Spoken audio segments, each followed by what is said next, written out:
শুক্রবার স্থানীয় সময় দুপুর 12:20 7.7 মাত্রার ভূমিকম্প আঘাত হানে মিয়ানমার। ভূমিকম্প এতটাই শক্তিশালী ছিল যে শত শত মাইল দূরে চীন ও থাইল্যান্ড থেকে কম্পন অনুভূত হয়।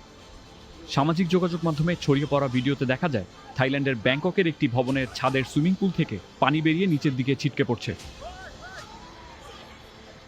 এই ভূমিকম্পে ব্যাংককে নির্মাণাধীন 30 তলা একটি বিল্ডিং ধসে পড়েছে।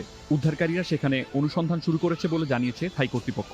এই ঘটনায় তাৎক্ষণিকভাবে নিখোঁজ শ্রমিকের সংখ্যা অন্তত 70 জন বলে জানা গেছে। ধসের সময় সেখানে প্রায় 320 জন কর্মী ছিলেন। ওই ভবনের নিচে পড়ে মৃত্যুর সংখ্যা অস্পষ্ট।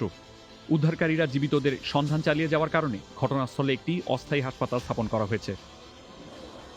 থাইল্যান্ডের রাজধানী ব্যাংককের বিভিন্ন ভবন থেকে লোকজনদেরকে বের হয়ে রাস্তায় জড়ো হতে দেখা গেছে।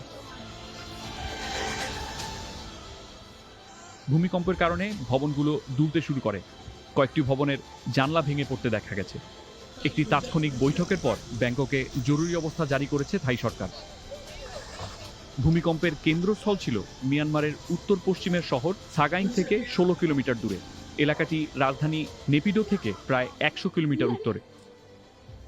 ভূমিকম্পের কেন্দ্রস্থলের কাছের শহর মান্দালায়ের বিমানবন্দরে ধারণ করা এক ভিডিওতে দেখা যাচ্ছে কম্পনে আতঙ্কিত লোকজন মাটিতে শুয়ে পড়ছে। এ সময় অনেককে দৌড়াতে বারণ করার কথা চিৎকার করে বলতে শোনা যাচ্ছিল। শক্তিশালী ভূমিকম্পটি আঘাত হানার পর মিয়ানমারের 6টি অঞ্চলে জরুরি অবস্থা জারি করেছে দেশটির সামরিক জান্তা সরকার।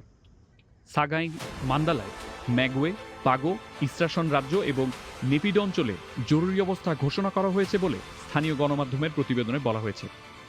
মিয়ানমারের জান্তা সরকারের পক্ষ থেকে দেয়া এক বিবৃতিতে আরও বলা হয়েছে যে কর্মকর্তারা ক্ষয়ক্ষতির তদন্ত করবেন এবং ক্ষতিগ্রস্ত এলাকায় উদ্ধার কাজ সমন্বয় শুরু করবেন।